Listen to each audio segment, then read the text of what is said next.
ఇంకోసారి కాన్సన్ట్రేట్ చేయకుండా గేమ్ను నెగ్లెక్ట్ చేసావో ఇంతకంటే ఎక్కువ పనిష్మెంట్ ఇస్తాను. కాళ్ళు చేతులు విరక్కొడతాను. Mind it.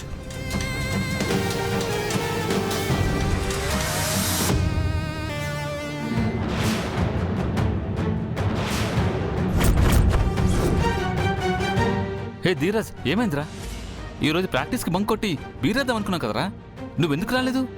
అవన్నీ కదరా, నేను నా గురువుకి మర్చిపోలేని గిఫ్ట్ ఇవ్వాలనుకుంటున్నాను. దానికి మీ హెల్ప్ కావాలి. ఏం చేయాలరా? నేను కాన్సన్ట్రేట్ చేయట్లేదని నా కాళ్ళు చేతులు విరకొడతా అన్నాడు. మీరు అతని కాళ్ళు చేతులు విరకొట్టి బాక్సింగ్కి పనికి రాకుండా మంచాన పడేలా చేయండి. రెస్ట్ తీసుకుంటాడు. పాపం ముసలోడు కదా. అదే నా గురువుకి నేను ఇచ్చే గిఫ్ట్. ఓ సంతే కదా, మాకివన్నీ పెద్ద మ్యాటర్ ఏం కాదు. రేపు నువ్వే అతన్ని హాస్పిటల్లో జాయిన్ చేస్తావు చూడు. కేర్ఫుల్.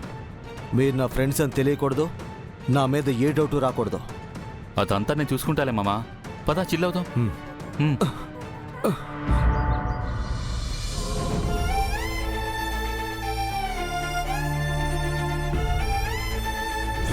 ఈ రూల్స్ నా ఒక్కడికైనా పెదనాన్న లేక ఇంట్లో అందరికీ వర్తిస్తాయా?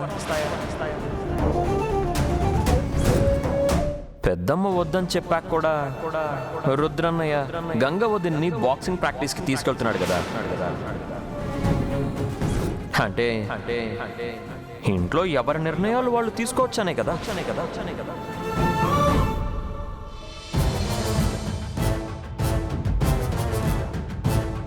ఊరికే వదిలేస్తుంటే ఆ వీరు అల్లరి శృతి మించిపోతుంది. మళ్ళీ నా స్టైల్లో వార్నింగ్ ఇవ్వాలి. సిలే, ఊరికే ఆవేశపడకే. బావ ఓర్పు కొండమన్నాడు కదా, బావతో నన్ను మాట్లాడతానులే.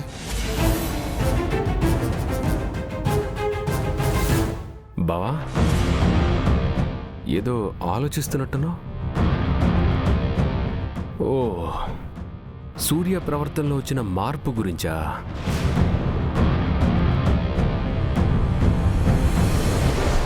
నేను కూడా గమనించాను బావా. ఎప్పుడూ లేంది నీకు ఎదురు తిరిగి మాట్లాడడం, నీ మాటని వ్యతిరేకించడం, నిన్ను కేర్ చేయకపోవడం,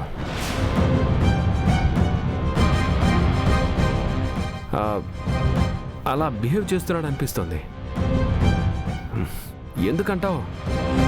నువ్వేదో అనలైజ్ చేసినట్టున్నావు కదా, నువ్వే చెప్పు. అఫ్ కోర్స్ బావా, సూర్యలో ఏదో బాధ, ఇన్సల్ట్, డిసప్పాయింట్మెంట్ అన్నీ కలిసిన ఫ్రస్ట్రేషన్ కనిపిస్తోంది.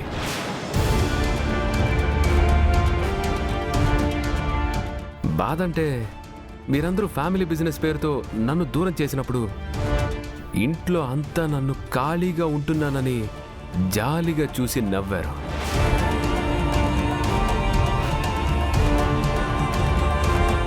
నేను పడ్డ బాధ ఉందే, అలాంటి బాధే అనుకుంటా.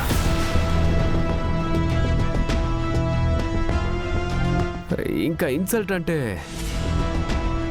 ఇల్లరికం అల్లుడనే ట్యాగ్తో నాకు ఎదురయ్యే అవమానాలున్నాయే, సేమ్ అలాంటి ఇన్సల్ట్ ఫీలింగే అనుకుంటా. ఇంకా డిసప్పాయింట్మెంట్ అంటే అత్తయ్య వాళ్ళ షష్ఠి పూర్తి రోజే నువ్వు నాకు బిజినెస్ అప్పగించబోతున్నావని ఆశపడి చివరికి ఫూల్ అయ్యాను చూడు. అప్పుడు నాకు కలిగిన డిసప్పాయింట్మెంట్ లాంటిదే సూర్యలో నాకు కనిపించింది. చూసావా అన్నయ్య, తను కావాలనే రుద్ర సార్ మీదున్న కోపంతో సూర్యాని రెచ్చగొట్టానని ఇండైరెక్ట్గా చెప్తున్నాడు. మనుషుల్లో అనుకోని మార్పులు వస్తుంటాయి బావా, అది కామనే. ఆ మార్పుల వల్ల మనం ఎంతవరకు ఎఫెక్ట్ అవుతామో అది చూసుకోవడం ముఖ్యం. ఇలాంటివి ఫేస్ చేయడం నీకు ఇబ్బందిగానే ఉంటుంది బావా, కానీ నువ్వు చాలా స్ట్రాంగ్ పర్సన్వి కదా, టేక్ ఇట్ ఈజీగా తీసుకోగలవులే.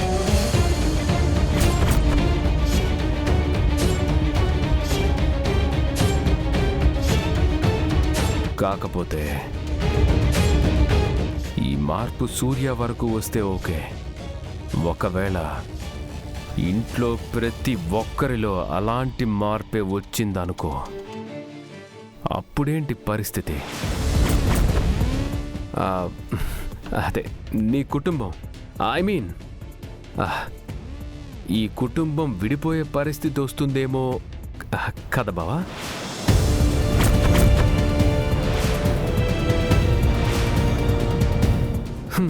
వాట్ ఎవర్, నువ్వు దేన్నైనా ఫేస్ చేయడానికి రెడీగా ఉండాలి బావా.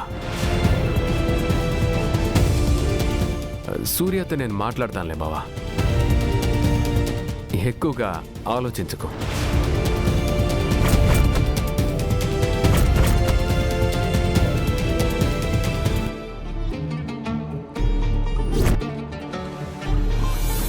చూసావా అన్నయ్య, ఎంత ధైర్యం ఉంటే సార్కే వార్నింగ్ ఇచ్చినట్టు మాట్లాడతాడు. వాడికి ఎలాగైనా బుద్ధి చెప్పాలి. ఏదో ఒక ఐడియా చెప్పన్నయ్య. బావనంత ఇన్సల్టింగ్ చేసిన ఊరికే ఒగ్గేయకూడదు సెల్లే. ఆడికి దెమ్మ తిరిగి బొమ్మ కనపడేలా చెయ్యాలా.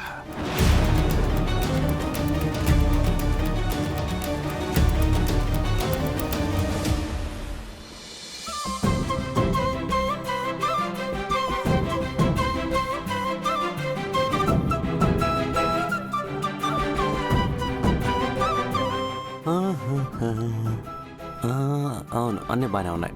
ఓకే.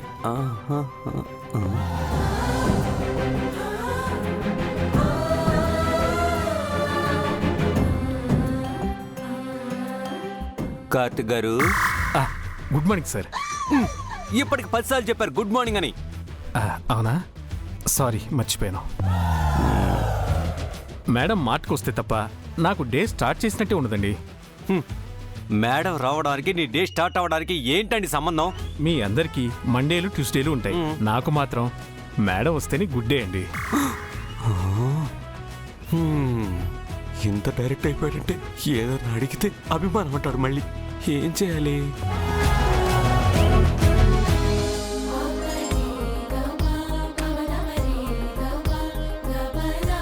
మేడం వచ్చేసారు.